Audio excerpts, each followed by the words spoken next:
Okay. हमारे कुछ topics रह गए थे सिंक्रोनाइजेशन के ही चैप्टर के। जिस तरह म्यूटेक्स तक हमने कवर कर लिया था। हमने कुछ हार्डवेयर इंस्ट्रक्शंस भी देखी थी, जिसमें टेस्ट एंड सेट इंस्ट्रक्शन थी और कंपेयर से रेलेवेंट एक इंस्ट्रक्शन थी। तो ये दो इंस्ट्रक्शंस बेसिकली लॉक को सेट करते थे। ठीक है, लॉक जहां हमारा ट्रू होता था, इट मींस कि कोई प्रोसेस एक स्पेसिफिक क्रिटिकल सेक्शन में एंटर हो गया है, इसीलिए उसका लॉक ट्रू है। ठीक है, और जब वो फॉल्स कर देता था, जब वो बाहर निकलता था, तो डेफिनेटली और प्रोसेसेस के लिए, यानी प्रोग्रेसिव रिक्वायरमेंट को अचीव करने के लिए, अगर आपको याद हो, प्रोग्रेस रिक्वायरमेंट को अचीव करने के लिए हम म्यूटेक्स को यूज करते थे। एक बहुत सिंपल सी अप्रोच थी। सेमाफोर एक नेक्स्ट अप्रोच है, जो कि इन तमाम अप्रोचेस के कॉम्बिनेशन से समहाउ बनी है। हम म्यूटेक्स भी सेमाफोर के साथ यूज करेंगे। आज हम सेमाफोर को डिटेल से देखेंगे, और ये सेमाफोर फिर नेक्स्ट चैप्टर में हमारे पास डेडलॉक्स में भी चलेगा, कि जब प्रोसेसेस के दरमियान डेडलॉक अगर होते हैं। तो आज हम सेमाफोर स्टार्ट करते हैं। Semaphore basically synchronization tool that provides more sophisticated ways than mutex locks for process to synchronization। तो eight the end of the day हमारा टारगेट क्या है कि इन प्रोसेसेस को आपस में सिंक्रोनाइज करना। हम चाहते हैं कि क्रिटिकल सेक्शन में एक वक्त में एक ही प्रोसेस आपके पास हो, ताकि वो अपनी फंक्शनैलिटी अच्छे से अचीव कर सके। अगर एक से ज्यादा प्रोसेसेस होंगे तो इनकंसिस्टेंसी होगी, इंटेग्रिटी के इश्यूज होंगे, तो वो हम नहीं चाहते कि बेसिकली हमें इन प्रोसेसेस के दरमियान प्रॉब्लम हो। तो हम प्रोसेस को सिंक्रोनाइज करना चाहते हैं। तो ये सारे अप्रोचेस हमने पढ़े प्रोसेसेस के दरमियान सिंक्रोनाइजेशन को अचीव करने के लिए। अब यहां हमने क्लेम किया है कि it's much more sophisticated as compare to mutex. Mutex में हमारे पास दो फंक्शंस हम कॉल करते थे। जब भी हम क्रिटिकल सेक्शन में एंटर होना चाहते थे, तो हम एक्वायर की फंक्शनैलिटी यूज करते थे, और जब भी हम अपनी फंक्शनैलिटी उस क्रिटिकल सेक्शन में परफॉर्म कर लेते थे, तो हम रिलीज की फंक्शनैलिटी परफॉर्म करते। तो एक्वायर और रिलीज के फंक्शन से बेसिकली ये चल रहा होता था। सेमाफोर में क्या होता है कि एक एस इंटीजर वैल्यू हमारे पास होती है। अब ये बाइनरी भी हो सकती है, हम आगे जाके पढ़ते हैं कि बाइनरी अप्रोच के साथ और इंटीजर काउंटर के साथ हम सेमाफोर को किस तरह लेके जाते हैं और कौन सा ज्यादा फ्लेक्सिबल है। यहां सेमाफोर एक इंटीजर वेरिएबल है। इंटीजर वेरिएबल इसे आपने जहन में रखना है, ये इंटीजर वैल्यू होगी। सेमाफोर में दो फंक्शनैलिटीज मोस्टली कॉल होती हैं। एक वेट की फंक्शनैलिटी कॉल होती है, जिसे पी भी कहा जाता है, और एक सिग्नल की फंक्शनैलिटी कॉल होती है, जिसे वी कहा जाता है। ठीक है ना? तो आप वेट भी यूज कर सकते हो या पी भी यूज कर सकते हो। मोस्टली बुक में यही टर्मिनोलॉजी यूज की जाती है।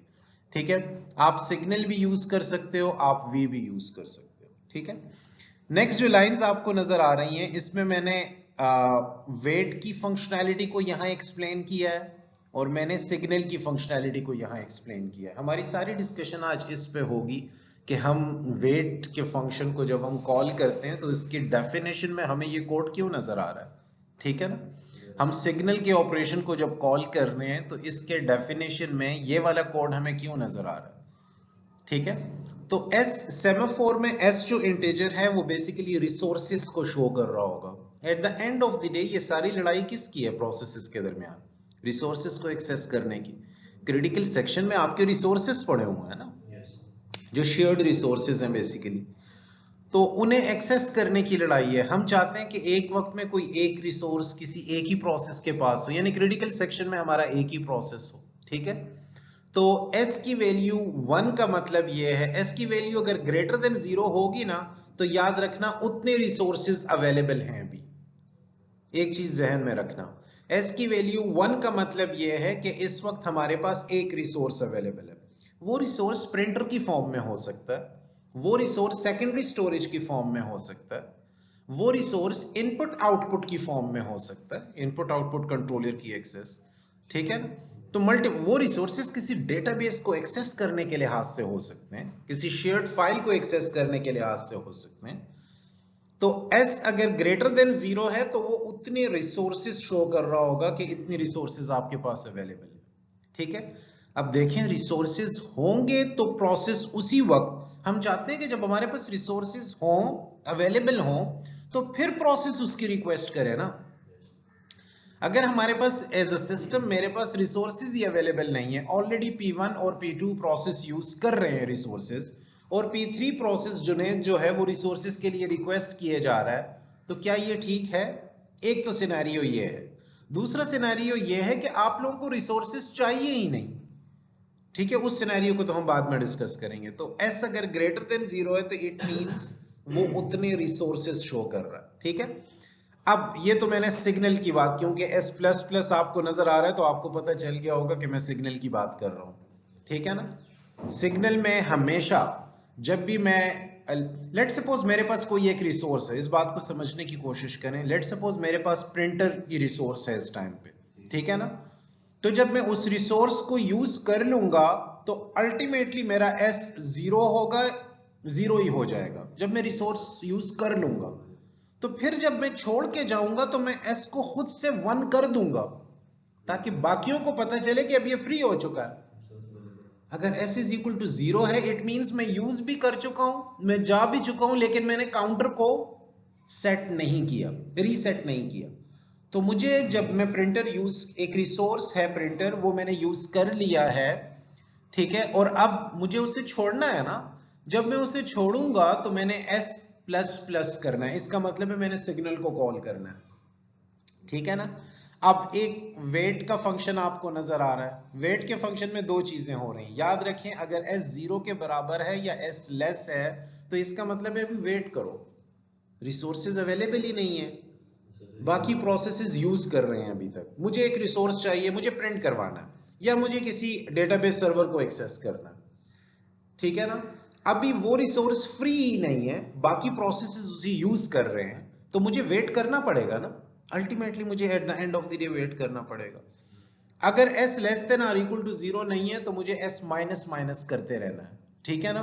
फिर S5 हो सकता है, S6 हो सकता है, तो रिसोर्सेज आपके यूज हो रहे होते हैं ना, तो eight the end of the day मुझे S माइनस माइनस करना है, ठीक है। तो एक वेट की फंक्शनैलिटी है। अगर हमारे पास कोई रिसोर्स नहीं है तो हम प्रोसेस को क्या करवा रहे हैं? वेट करवा रहे हैं कि वेट करो, ठीक है ना। दूसरे केस में जब हम रिसोर्स को यूज कर चुके हैं, ठीक है ना, जब हम रिसोर्स को यूज कर चुके हैं तो S इज इक्वल टू 0 हो जाएगा ना उस वक्त। तो जब मैं छोड़ के जाऊंगा तो मैंने S इज इक्वल टू 0 नहीं, S को S++ करना है। तो ये सेमाफोर S का जो वेरिएबल है, ये बेसिकली आपके रिसोर्सेस को, रिसोर्सेस का बताता है कि आया आपके पास रिसोर्सेज अवेलेबल हैं या नहीं। ये मैंने तमहीद बांध दी है, हमने सारी डिस्कशन इस पे करनी है। इसमें बहुत सारे केसेस हैं इंटरनली जो हमने डिस्कस करने हैं, तो थोड़ा बहुत आपको अंदाजा हो गया होगा। मैं समझ रहा हूं कि आपको कंफ्यूजन भी होगी, तो हम थोड़ा सा इसे एलैबोरेट करते हैं टेक्सचुअल पॉइंट ऑफ व्यू से। अब हम इंटीजर S को जरा एलैबोरेट करते हैं कि S बेसिकली है क्या। Represents the count of resources available. आपके पास कितनी रिसोर्सेज इस टाइम पे अवेलेबल हैं? क्या आपके पास प्रिंटर अवेलेबल है इस टाइम पे? क्या आपके पास स्कैनर अवेलेबल है इस टाइम पे? क्या सेकेंडरी स्टोरेज अवेलेबल है इस टाइम पे? क्या इनपुट आउटपुट कंट्रोलर किसी प्रोसेस को अगर इस टाइम पे चाहिए तो आप दे सकते हो? तो S बेसिकली वो काउंट बता रहा होगा कि आपके पास कितने नंबर ऑफ रिसोर्सेज हैं। Positive value indicates available resources. अगर S की कोई भी पॉजिटिव वैल्यू होगी, ग्रेटर देन 0 होगी, तो इट मींस आपके पास रिसोर्सेज अवेलेबल हैं।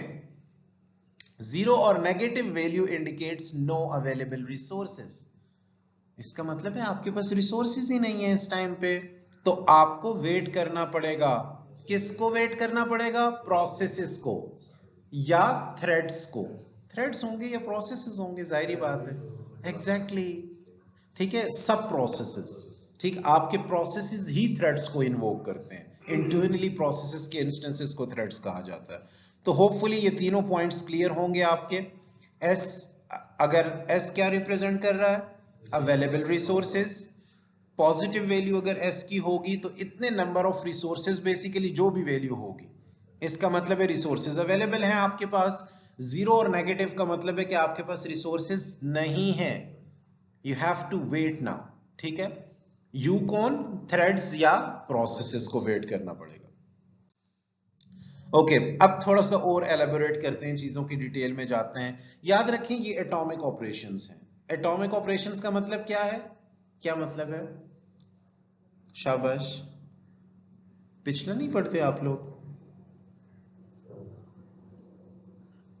एटॉमिक प्रोसेसेस का मतलब है कि अनइंटरप्टेबल, जब ये एग्जीक्यूट होंगे तो कोई और एग्जीक्यूट नहीं होगा, ठीक है ना। इसके दरमियान कोई, हमने एटॉमिक प्रोसेसेस पे, एटॉमिक थ्रेड्स पे, सिंक्रोनाइजेशन में भी पिछली क्लास में भी पढ़ा था इसे।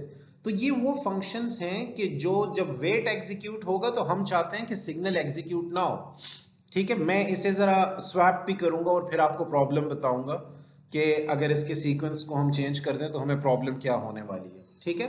तो याद रखें ये एटॉमिक ऑपरेशंस हैं, वेट हो गया, सिग्नल हो गया। तो अगर वेट को मैं एटॉमिक ऑपरेशन कह रहा हूं तो इसका मतलब ये है कि जब वेट एग्जीक्यूट हो रहा होगा तो उस टाइम कोई इंटरप्ट ऑकर नहीं हो सकती। जब उस टाइम कोई इंटरप्ट ऑकर नहीं हो सकती तो इसका क्या मतलब है कि यही सिर्फ एग्जीक्यूट होगा, ठीक है ना। हम चाहते भी हैं कि यही एग्जीक्यूट हो, जब सिग्नल हो तो सिग्नल ही एग्जीक्यूट हो, जब वेट हो तो वेट ही एग्जीक्यूट हो। तो एटॉमिक का मतलब ये है। थोड़ा सा देखते हैं, देखिए वेट ऑफ एस को हमने क्या कहा था, P operation. Signal of S को हमने क्या कहा था, वी ऑपरेशन, ठीक है ना। वेट ऑपरेशन को थोड़ा सा एलेबोरेट करते हैं। The wait operation forces a process or thread to wait.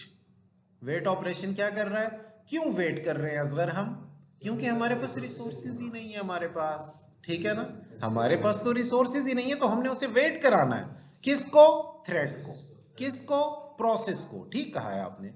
when the semaphore value is less than or equal to 0 to ensure, हम वेट कब कराएंगे, जब सेमाफोर की वैल्यू या तो 0 हो या उससे लेस हो, to ensure proper synchronization and avoid resource conflicts, ठीक है ना। अब बार बार अगर पिंग करते रहोगे एक चीज को, रिसोर्सेज हैं ही नहीं हमारे पास, ठीक है। हम आमतौर पर डिस्कस करते हैं यार एक बार कॉल कर लिया करो, अगर किसी ने नहीं उठाया तो वो बिजी है, वो नमाज पढ़ रहा होगा, वो कोई ऐसी, वो मीटिंग में होगा, वो क्लास में होगा, ठीक है। तो हाँ, तो बार बार कॉल करने की जरूरत क्या है, ठीक है। वो कॉल बैक कर लेगा अगर इतना इंपॉर्टेंट काम होगा तो, ठीक है। एग्जैक्टली, तो वही चीज सेमाफोर आपको रोक रही है उससे, ठीक है ना। वो कह रही है जब रिसोर्सेज आपके पास नहीं है तो आप वेट करवाओ, ठीक है ना। उसे बताओ कि इतने ड्यूरेशन ऑफ टाइम के लिए आप वेट करोगे। ये समझ आ गई है वेट की और पी ऑपरेशन की आपको। Semaphore as a resource counter, जाहिरी बात है अभी तक जितनी भी डिस्कशन हमने की है, सेमाफोर एस जो वैल्यू है वो हमें रिसोर्स काउंट का ही बताती है कि इस पर्टिकुलर टाइम पे मेरे पास प्रिंटर अवेलेबल है, मेरे पास स्कैनर अवेलेबल है, मेरे पास सेकेंडरी स्टोरेज अवेलेबल है, मेरे पास डेटाबेस सर्वर, ये सारी चीजें मेरे पास अवेलेबल है। A semaphore represents the availability of a limited number of resources. याद रखना रिसोर्सेज हमेशा लिमिटेड होते हैं, ठीक है ना। कभी भी इनफाइनाइट रिसोर्सेज किसी के पास नहीं होते, तो आपके सिस्टम के पास भी इनफाइनाइट रिसोर्सेज नहीं है। तो जब वो लिमिटेड रिसोर्सेज हैं तो हमने उसे इंटेलिजेंटली प्रोसेसेस और थ्रेड्स के दरमियान डिस्ट्रीब्यूट करना है। फॉर एग्जाम्पल वो रिसोर्सेज किस फॉर्म में हो सकते हैं, डेटाबेस कनेक्शंस के नाम से, प्रिंटर्स के नाम से, स्कैनर्स के नाम से, रिपोजिटरीज के नाम से, इंटरप्ट्स के नाम से, ये सारे रिसोर्सेज हैं आपके पास। तो s is greater than or zero का क्या मतलब है, हम काफी डिटेल से डिस्कस कर चुके हैं कि it means that we have resources available. और s is less than or equal to zero का क्या मतलब है कि नो रिसोर्सेज आर अवेलेबल, हमारे पास कोई रिसोर्सेज नहीं है इस टाइम पे, ठीक है। ओके अब हम एग्जाम्पल सिनेरियो देखते हैं, क्योंकि जब तक हम एग्जाम्पल के सिनेरियो से डिस्कस नहीं करेंगे तो हम अच्छे तरीके से समझ नहीं पाएंगे। हमारे पास कितने फंक्शंस हैं, एक वेट का फंक्शन है जिसे हमने p कहा, एक सिग्नल का फंक्शन है जिसे हमने v कहा, ये जहन में रखना। सिग्नल के फंक्शन में हम प्लस प्लस करते हैं और वेट के फंक्शन में हम माइनस माइनस करते हैं, ये चीज आपने जहन में रखनी है। Now imagine a printer shared by multiple computers. बाज़ औक़ात ऑर्गेनाइजेशन में होता है कि एक ही प्रिंटर बड़ा रखा जाता है और वो नेटवर्क पे रखा जाता है, तो सब के सब उसे यूज कर रहे होते हैं, ठीक है। तो semaphore S starts at 1, let's suppose उसके लिए एक सेमाफोर हमने सिंक्रोनाइजेशन के लिए कंस्ट्रक्ट किया है। अब सेमाफोर अगर इस एनवायरनमेंट में अगर सेमाफोर 1 होगा तो इसका मतलब यह है कि इंडिकेटिंग वन प्रिंटर अवेलेबल, इसका मतलब है एक प्रिंटर क्योंकि हम एग्जाम्पली प्रिंटर की डिस्कस कर रहे हैं और s इज इक्वल टू 1 है, तो इसका मतलब है एक प्रिंटर आपके पास अवेलेबल है। When a thread executes wait, अब हमने क्या एग्जीक्यूट किया थ्रेड ने? वेट। जब वेट हमने एग्जीक्यूट किया तो हम देखेंगे कि क्या s ग्रेटर देन 0 है। अगर s ग्रेटर देन 0 है तो इसका मतलब है इट डिक्रीमेंट्स s टू 0। याद रखें हमने वेट एग्जीक्यूट किया है, तो वेट क्या करता है? कंडीशन चेक कर रहा है। अगर s less than or equal to 0 होता तो फिर तो कहता वेट ही करो, क्योंकि वो यूज हो रहा है। अगर s, यहां भी अगर s ग्रेटर देन 0 है तो क्या करते आप? s minus minus, it decrements s to 0। It decrements s to 0 तक उसे लाना है उसने, indicating the printer is in use. ये इंडिकेट कर रहा है कि प्रिंटर यूज हो रहा है। ठीक है, अभी एक रिसोर्स हमारे पास अवेलेबल है, वो कोई और प्रोसेस यूज कर रहा है, लेकिन हमने कभी तो इससे ये रिसोर्स लेना है ना। तो लेने के लिए आपको s को क्या करना पड़ेगा? डिक्रीमेंट करना पड़ेगा। ठीक है ना, डिक्रीमेंट s टू 0, हमने कंडीशन पढ़ी है अभी पीछे। ठीक है, अगर s less than or equal to 0 है, इट मींस इट वेट्स। अब आपको वेट करना पड़ेगा। अब आपको क्या करना पड़ेगा? वेट करना पड़ेगा, because the printer is already in use. Printer already use हो रहा है, s less than or equal to 0 है, आपके पास तो रिसोर्स ही अवेलेबल नहीं है। ठीक है ना, तो आपको तो डेफिनेटली प्रिंटर यूज हो रहा है, आपको वेट करना पड़ेगा। तो ये दो कंडीशन आपको वेट में नजर आ रही हैं। ठीक है ना, तो डिक्रीमेंट्स इसलिए करेगा कि कभी ना कभी तो ये रिसोर्स लेना है ना उसने प्रिंटर से, प्रोसेस से, सॉरी। ठीक है ना, प्रिंटर रिसोर्स है आपका, लेकिन वो भी इंडिकेट कर रहा होगा कि प्रिंटर यूज में है, याद रखना। और s is less than or equal to 0 के केस में तो आपको वेट ही करना पड़ेगा, वो तो बता रहा है कि ऑलरेडी आपका यूज में ही है ना। जी is greater than 0 हो गया, मतलब अगर s 1 हो गया। हाँ, थोड़ा सा सब्र करो नबी, वो कंडीशन आ रही है आगे। ये तो हमने less than or equal to 0 के हमारे पास या तो रिसोर्स है नहीं इस टाइम पे, या रिसोर्स है लेकिन वो यूज हो रहा है, तो मैं उसे डिक्रीमेंट करता रहूंगा। तो उसके लिए वेट के अंदर ही हमने इफ की कंडीशन लगाई है। तो या तो s ग्रेटर देन 0 हो सकता है या less than or equal to 0 होगा। Less than or equal to 0 अगर है तो उसे वेट करवाओ, ऑलरेडी इन यूज। ठीक है, अगर s इज ग्रेटर देन 0 है तो उसे डिक्रीमेंट तो करवाओ, सारी उम्र तो ये नहीं रहेगा ये रिसोर्स उसके पास। मेरी बात समझ आ रही है? अब आपके पॉइंट पे आ रहा हूं, क्योंकि आप लेट आए हो। सिग्नल हमने डिस्कस किया है। व्हेन द थ्रेड फिनिशेस, मेरे पास प्रिंटर था, ठीक है, मैंने अपना प्रिंट कर लिया है। ठीक है ना, जब मैंने अपना प्रिंट कर लिया है तो मैंने रिसोर्स को अब छोड़ना तो है ना बाकियों के लिए। तो रिसोर्स को छोड़ते वक्त मैं s को क्या करूंगा? 1 कर दूंगा, s प्लस प्लस कर दूंगा। ठीक है ना, अब s प्लस प्लस मेरे पास था ना प्रिंटर, मैंने यूज कर लिया है, अब मैं जाते जाते s प्लस प्लस कर लूंगा, s 1 हो जाएगा, वो आप चारों को बताएगा कि प्रिंटर अब अवेलेबल है। ठीक है ना, तो आप में से कोई एक उसे यूज कर सकता है जो क्यू में होगा। मेरी बात समझ आ रही है ना? तो सिग्नल बेसिकली उसे रीसेट करता है ताकि बाकियों को पता चले कि आपका ये पर्टिकुलर रिसोर्स इस टाइम अवेलेबल है। मेरी बात समझ आ रही है ना? तो व्हेन थ्रेड फिनिशेस, एक थ्रेड है जिसके पास प्रिंटर था और वो अपना काम कंप्लीट कर चुका है, इट कॉल सिग्नल s। अब ये क्या करेगा? Signal s v function call कॉल करेगा। v फंक्शन क्या? s प्लस प्लस करेगा, increment s to 1, allowing another thread to use the printer। s is equal to 1 होगा तो आप लोगों को पता चलेगा कि प्रिंटर या कोई रिसोर्स इस टाइम पे अवेलेबल है, क्योंकि इस एग्जांपल में हम रिसोर्स प्रिंटर ही डिस्कस कर रहे हैं। तो मुझे जाते जाते s को रीसेट करना है हर हाल में, ताकि बाकियों को पता चले कि ये रिसोर्स अब अवेलेबल है। बाय इन्फोर्सिंग वेटिंग, वेट को enforce, the semaphore ensures only one thread uses the printer at a time. तो वेट के फंक्शन में जो हम इन्फोर्स कर रहे हैं वेट को, s is less than or equal to 0, s is less than or equal to 0 उस कंडीशन के केस में, तो हम बेसिकली किस प्रॉब्लम से बचने की कोशिश कर, हम सिंक्रोनाइज कर रहे हैं तमाम के तमाम प्रोसेस के क्रिटिकल सेक्शन में। एक ही वक्त में एक से ज्यादा प्रोसेसेस इंटर ना हो सके, एक वक्त में एक ही प्रिंटर के लिए बहुत सारे रिक्वेस्ट ना आए, ठीक है, कंफ्लिक्ट ना आए। तो समझ आ गई है इस प्रोसेस की? मेरे ख्याल में वेट को भी आप समझ गए होंगे। आप एस सिग्नल को भी समझ गए होंगे, वेट को हम पी फंक्शन भी कहते हैं, सिग्नल को हम वी फंक्शन भी कहते हैं। सिग्नल बाकियों को बताने के लिए होता है कि अब रिसोर्स अवेलेबल है, मैं यूज कर चुका हूं। वेट बाकियों को बताने के लिए होता है कि मेरे पास अगर रिसोर्सेज हैं तो यूज हो रहे हैं, या मेरे पास रिसोर्सेज ही नहीं है इस टाइम पे। तो वो इफ की कंडीशन बेसिकली ये दो चीजें आपको बता रही हैं। तो होपफुली आप इन चीजों को अंडरस्टैंड कर गए होंगे। थोड़ा सा और एलेबोरेट करते हैं चीजों को। सिग्नल एस को हमने क्या कहा था? वेट को तो हमने पी ऑपरेशन कहा था ना, तो सिग्नल एस को हमने वी ऑपरेशन कहा। तो सिग्नल क्या करता है? बेसिकली आपके लिए काउंटर को, सेमाफोर काउंटर को, एस को रीसेट करता है ताकि बाकियों को पता चल सके कि अभी प्रिंटर फ्री है, आप प्रिंटर यूज कर सकते हो। तो इंक्रीमेंट्स द सेमाफोर, ठीक है, यानी एस प्लस प्लस करेगा, यही करना है ना उसने, ये इंक्रीमेंट करेगा। And wakes up a waiting process thread if any. अगर कोई और प्रोसेस वेट, जिस तरह आप में से कोई प्रोसेस अगर वेट कर रहा है प्रिंटर का, तो वो वेट इसलिए कर रहा है कि उसे S0 नजर आ रहा है। जब मैं यूज कर चुका हूं तो मैं जाते जाते सिग्नल को कॉल करूंगा, V को कॉल करूंगा, ताकि वो S प्लस प्लस कर ले। जब S इज इक्वल टू 1 होगा तो आप में से जो इंटरेस्टेड होगा और वेटिंग में होगा वो आ जाएगा प्रिंटर पे अपनी जॉब्स एग्जीक्यूट करने। The signal operation or V operation increments the semaphore value, and if any threads or processes are waiting for the resource, it wakes one of them up to proceed. मेरी बात समझ आ गई है आपको? कोई confusion तो नहीं है?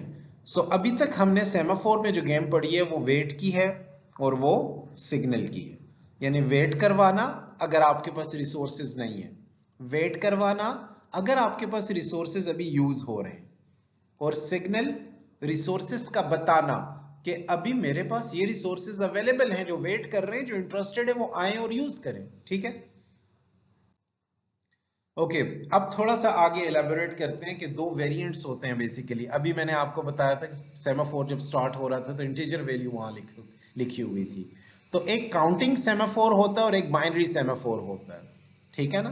तो अगर हम काउंटिंग सेमाफोर की बात करेंगे, integer value can range over an unrestricted domain. आप इसे लेके जा सकते हो मैक्सिमम साइड पे, मैक्सिमम जितनी भी रिसोर्सेज, 100 रिसोर्सेज हो सकती हैं आपके पास, 200 रिसोर्सेज हो सकती हैं, 500 रिसोर्सेज आपके पास हो सकती हैं इसकी, ठीक है। इसमें कोई लिमिट नहीं है, ये डिपेंड करता है सिस्टम टू सिस्टम कि एक सिस्टम अपने एम्प्लॉयज को ऑर्गेनाइजेशन में कितनी resources in terms of system दे रहा है इंटरनली, ठीक है।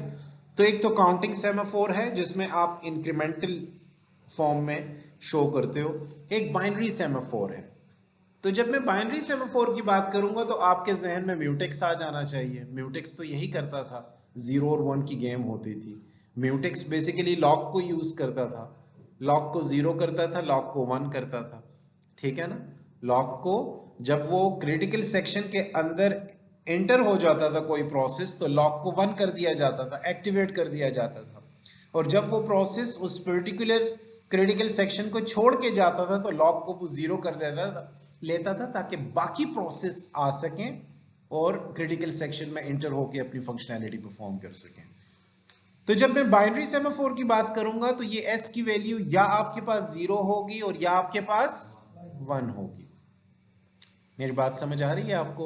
तो फिर हम जब 0-1 पे जाएंगे तो हमें म्यूटेक्स लॉक याद आएगा कि क्यों ना हम सेमाफोर को म्यूटेक्स के कॉम्बिनेशन के साथ यूज करें। हम यूज कर सकते हैं बिल्कुल। अभी तक हमने सिंपल सेमाफोर का ऑपरेशन पढ़ा है, ठीक है ना। हमने वेट का फंक्शन यूज किया, हमने सिग्नल का फंक्शन यूज किया। हम सेमाफोर को जिसके साथ भी यूज करें, हमें वेट और सिग्नल को यूज करना होगा। लेकिन अगर म्यूटेक्स कॉम्बिनेशन के साथ यूज करें तो उसे हमें देखना होगा। Can implement a counting semaphore as a binary semaphore. बिल्कुल, आप काउंटिंग सेमाफोर को भी as a binary semaphore use कर सकते हो। एक पैरामीटर है जो आपको पास करना है म्यूटेक्स का, और वो इंटरनली बेसिकली कॉल कर रहा होगा कंपेयर को या टेस्ट एंड सेट को कॉल कर रहा होगा। तो वो चीजें आपने रिकॉल करनी है जो पिछली क्लास में हमने टेस्ट एंड सेट पढ़ा और कंपेयर पढ़ा। बेसिकली लॉक को सेट और रीसेट करना है ना, गेम तो सारी यही है। With semaphores we can solve various synchronise. अब वो वेरियस सिंक्रोनाइजेशन प्रॉब्लम्स कौन सी हैं उसे हमने डिस्कस करना है।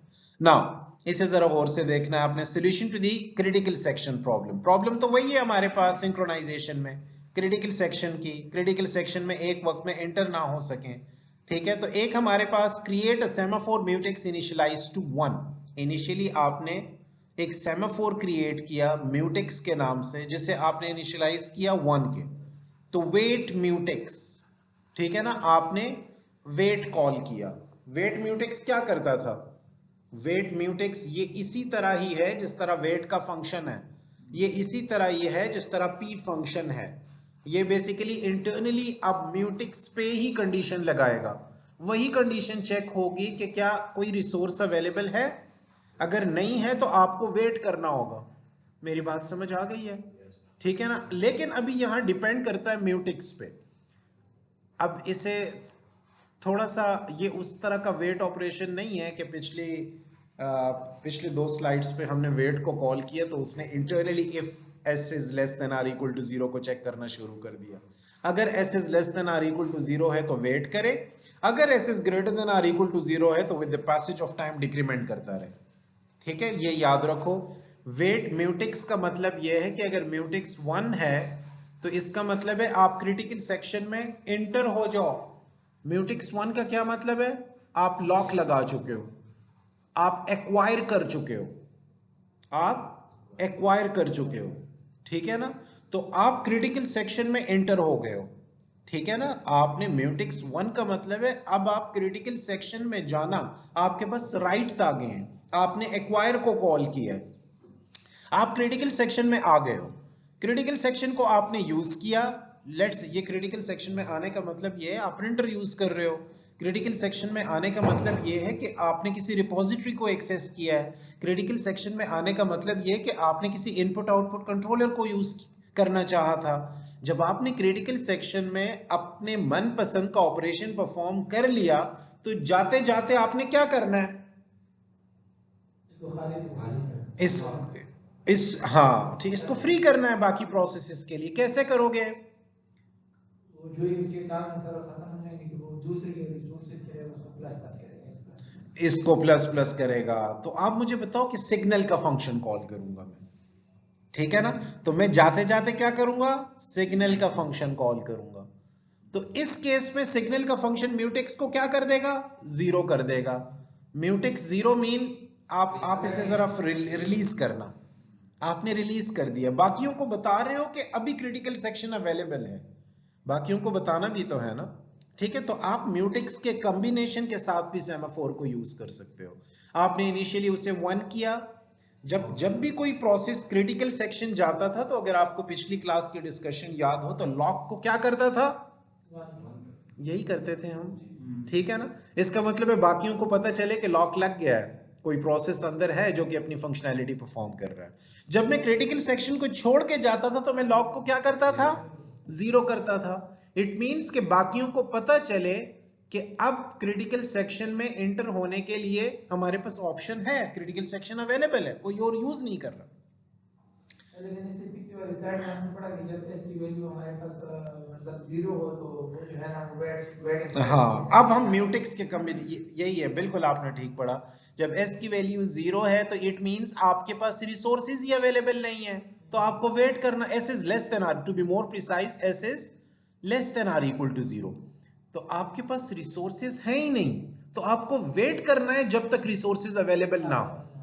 अगर वेट में ही s इज ग्रेटर देन 0 हमारे पास होता तो हम क्या करते? डिक्रीमेंट करते, इसे लाते इस स्टेज पे। मेरे पास प्रिंटर है, कब तक प्रिंटर रहेगा? मुझे s को डिक्रीमेंट तो करना है ना, ठीक है, मुझे कभी तो छोड़ना है उसे ना। बिल्कुल आप ठीक कह रहे हो। लेकिन अब जरा देखो, हम सेमाफोर को म्यूटेक्स के कॉम्बिनेशन के साथ पढ़ रहे हैं। म्यूटेक्स में क्या होता था? एक्वायर और रिलीज। तो 1 का मतलब है, लेट्स सपोज आप एक्वायर कर चुके हो। जब आप एक्वायर कर चुके हो तो आपने क्रिटिकल सेक्शन में जाना है ना। तो जब आपने क्रिटिकल सेक्शन को छोड़ना है तो आपने रिलीज करना है। तो रिलीज के लिए क्या है? Semaphore of mutex, sorry signal of mutex. अब पिछले स्लाइड में सिग्नल क्या, आप बिल्कुल पिछले स्लाइड में सिग्नल s++ करता था। s++ का मतलब ये s0 था। 1 का मतलब ये है कि अब प्रिंटर अवेलेबल है, आके यूज करो।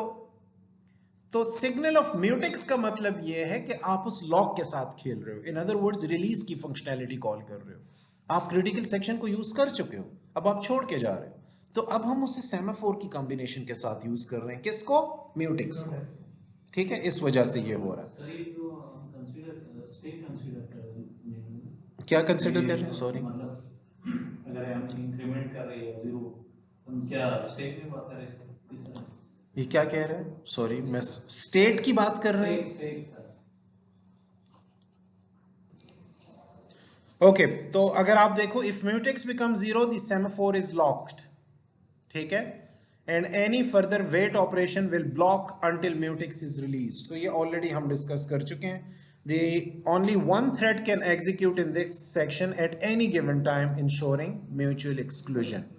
तो eight the end of the day हमने म्यूचुअल एक्सक्लूजन को अचीव करना है। हम चाहते ही हैं कि एक प्रोसेस एक वक्त में क्रिटिकल सेक्शन में एंटर हो, या एक प्रोसेस ही एक वक्त में बेसिकली किसी रिसोर्स को यूज कर सके।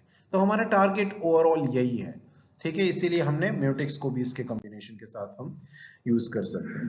अब थोड़ा सा देखते हैं कि हमने एक फ्लैग से रेलेवेंट एग्जांपल की थी पिछले, वो कौन सी थी जिसमें हमने फ्लो को डिस्टर्ब किया था, जब हमने परफॉर्मेंस को ऑप्टिमाइज करने के लिए आउट ऑफ ऑर्डर इंस्ट्रक्शंस दी, तो उससे हमें प्रॉब्लम भी हुई।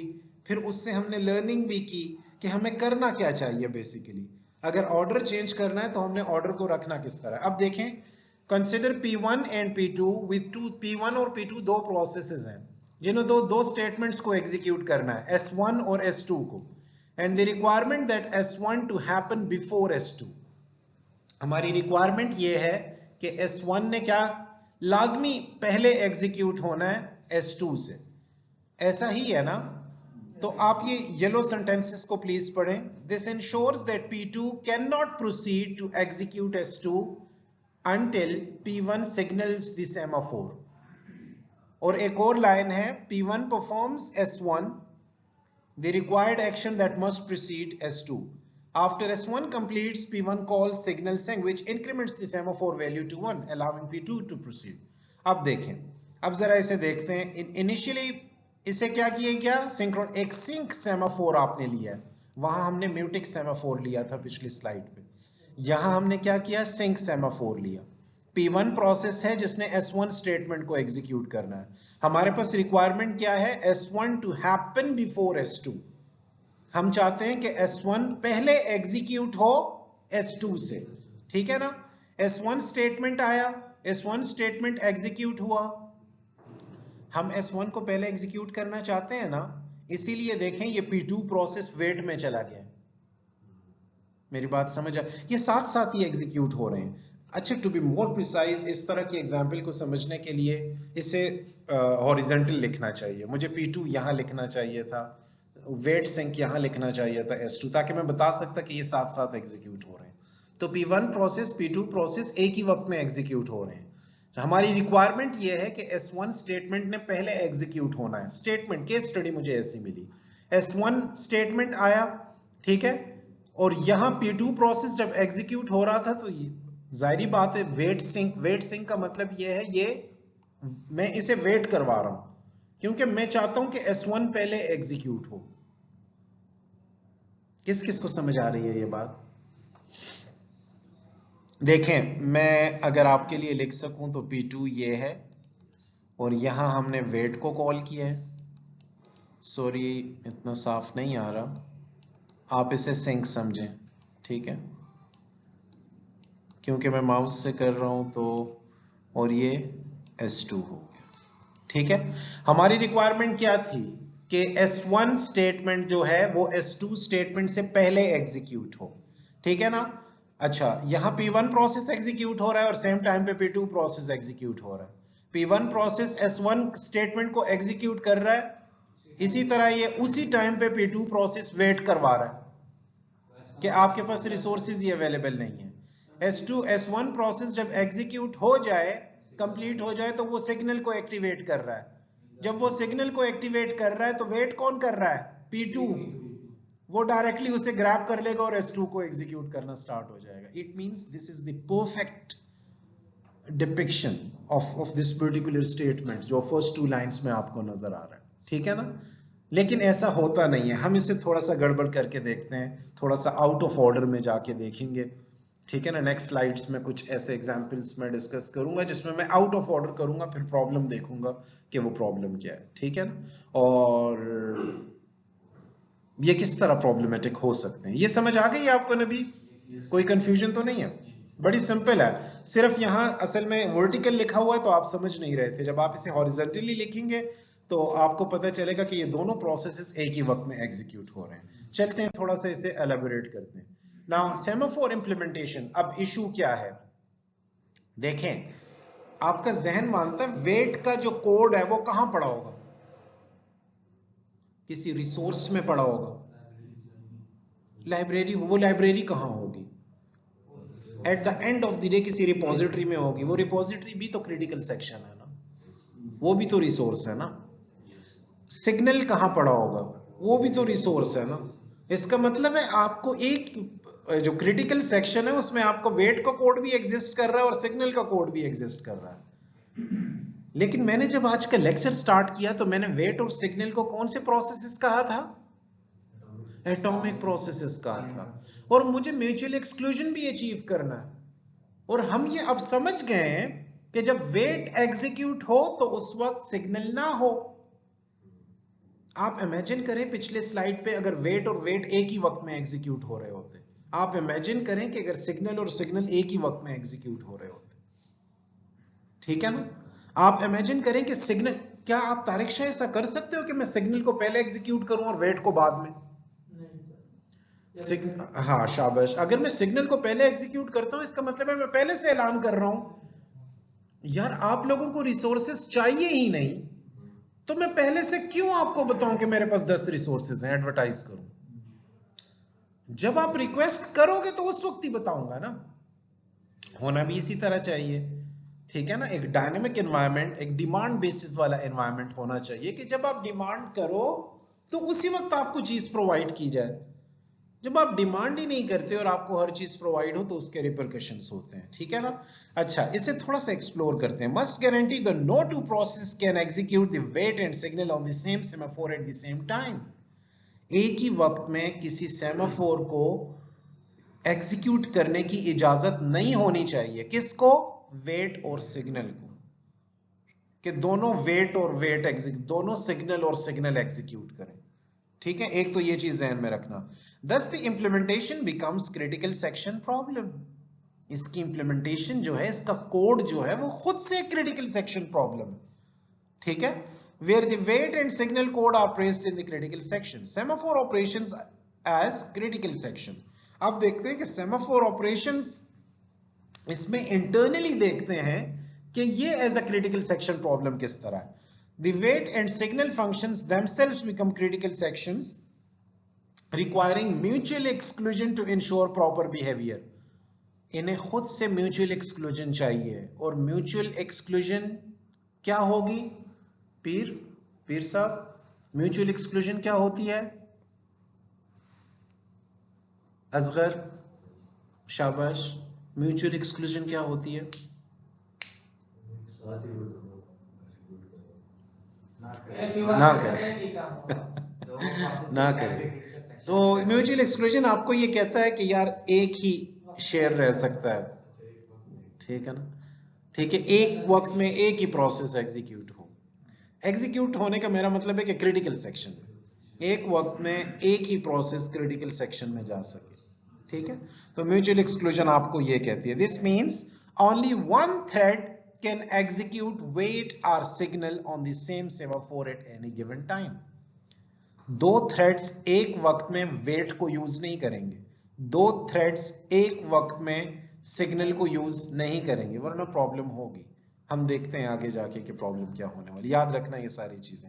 हम रेस कंडीशन में चले जाएंगे, जिस तरह प्रोड्यूसर कंज्यूमर के जमाने में चले जाएंगे, ठीक है। तो violating this rule could lead towards race condition where threats corrupt the semaphore state or improperly access resources. तमाम के तमाम आ जाएंगे रिसोर्सेज लेने, तमाम के तमाम रिक्वेस्ट एक ही वक्त में सारी रिक्वेस्ट आ जाएंगी, कोई वेटिंग स्टेट नहीं होगी, ठीक है। सब के सब अपनी जॉब्स भेजना शुरू हो जाएंगे, बहुत सारी जॉब्स डिलेड होंगी, लॉस हो जाएंगी, डिस्कार्ड कर दी जाएंगी। डेफिनेटली आपके सिस्टम नहीं चल सकेगा। और समझ आ गई आपको? कोई कंफ्यूजन तो नहीं है? अच्छा, अब थोड़ा इसे एलाबोरेट करते हैं, डेफिनेटली विद एग्जांपल भी देखते हैं। With each semaphore there is an associated waiting queue. अब हर सेमाफोर से relevant implementation with no busy waiting. ठीक है, देखते हैं कि इसका क्या मतलब है। हर सेमाफोर से रेलेवेंट एक वेटिंग क्यू होनी चाहिए, जो हमने डिफाइन भी की। अगर आपको वेट का फंक्शन याद हो तो वहां हमने वेटिंग करवाई। तो वेटिंग हम किसी क्यू के साथ ही करवाते हैं ना, किसी बफर में ही वेट करवाएंगे ना। अब each entry in a waiting queue has two data items. याद रखें, जब भी कोई प्रोसेस की एंट्री की जाती है या रिसोर्सेज की एंट्री की जाती है, ठीक है, तो उससे रेलेवेंट सेमाफोर में बेसिकली वेटिंग क्यू में दो वैल्यूज, दो कंस्ट्रक्ट्स होंगे। एक वैल्यू होगी, ठीक है, कोई भी इंटीजर वैल्यू हो सकती है, और एक pointer to next record in the list. Next record जो क्यू में है, ताकि हमें पता हो कि ऑलरेडी कोई रिकॉर्ड अवेलेबल भी है या नहीं। हम सेमाफोर को उसके अकॉर्डिंगली एडजस्ट करेंगे। तो ये दो आपके पास एंट्रीज होती है, किसमें? वेटिंग क्यू में।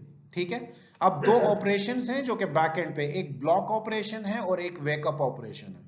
इसे हम यहां कर रहे हैं और आपने इसे जहन में रखना है ताकि आगे हम इसे यूज भी कर सकें। ब्लॉक ऑपरेशन क्या करता है? Place the process invoking the operation on the appropriate waiting queue. ठीक है ना, जिस प्रोसेस ने कोई भी ऑपरेशन इन्वोक किया है ना, उसे वेटिंग क्यू में डालो पहले। ठीक है ना, डायरेक्टली उसे यूज ना करने दो। अगर रिसोर्सेज आपके पास, इसका मतलब है वेटिंग क्यू में हम इसीलिए डाल रहे हैं, रिसोर्सेज हमारे ऑलरेडी यूज हो रहे हैं। ठीक है, तो आपने एक ब्लॉक स्टेट इंट्रोड्यूस करवाई।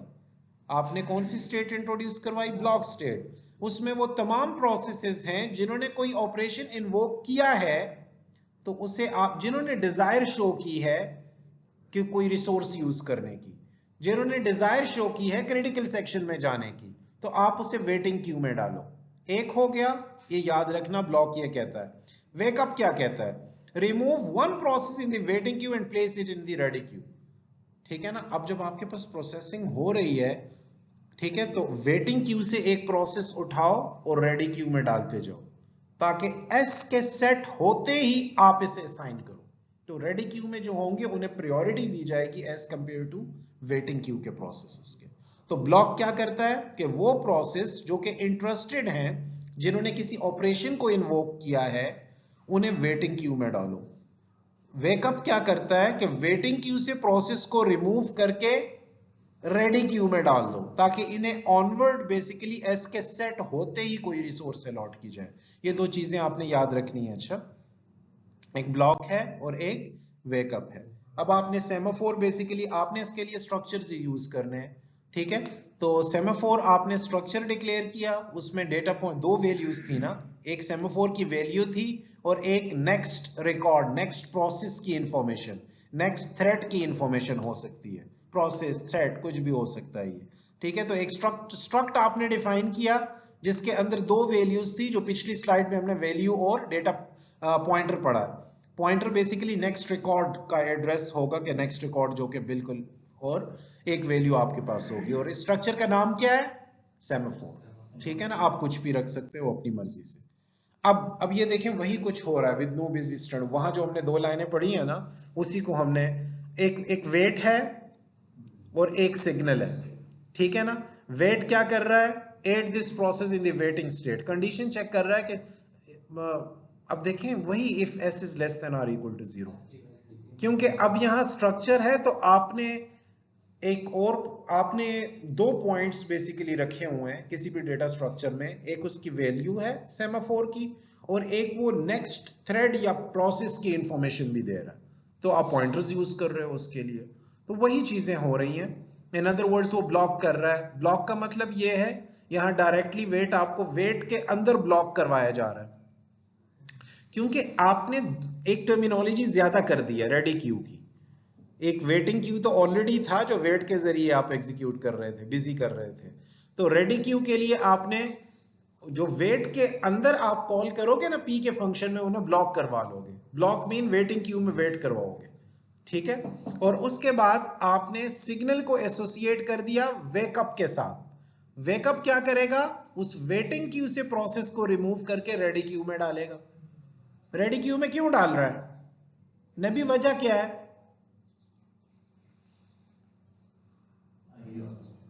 क्या ये वाला बोलो ना, सिग्नल कॉल कर रहा हूं ना मैं।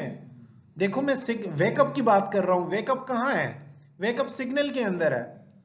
इसका मतलब है S++ हो गया है, मेरे पास रिसोर्स आ गया है, ठीक है ना। जो यूज कर रहा था जिसने वो यूज कर चुका है, तो मैंने ब्लॉक को एग्जीक्यूट करके नए प्रोसेस को वेटिंग स्टेट में डाला, सिग्नल को एग्जीक्यूट करके वेटिंग क्यू से प्रोसेस को उठा के रेडी क्यू में डाला, क्योंकि सिग्नल कॉल हो गया है, S++ हो गया है, मेरे पास रिसोर्स की अवेलेबिलिटी आ गई है। मेरी बात समझ आ रही है? तो ये पॉइंटर्स और डैश ऑपरेटर जो आपको नजर, एरो ऑपरेटर आपको नजर आ रहा है ना, ये जस्ट ये बता रहा है कि अब आप लिंक लिस्ट में खेल रहे हो, ठीक है ना। लिंक लिस्ट का मतलब आपके पास नोड मल्टीपल कंस्ट्रक्ट्स पे कंसिस्ट कर रहे हैं, आपके पास वैल्यू भी है, पॉइंटर भी है। मेरी बात समझ आ रही है पीर साहब? ओके, अब मैं आपसे क्वेश्चंस करूंगा, जरा प्लीज इसे अपने रजिस्टर्स पे लिखें। क्वेश्चंस मैंने नेक्स्ट स्लाइड पे करने हैं, ठीक है। इस सीक्वेंस को जरा लिखें। मैं इस स्लाइड को नेक्स्ट देखें। ये इसे कह रहा है कि इन problem with semaphore, incorrect use of semaphore, please जरा इसे इसी तरीके से जहां डॉट डॉट आपको नजर आ रहे हैं अपने रजिस्टर्स पे लिखें। वो कह रहा है कि सिग्नल को वेट,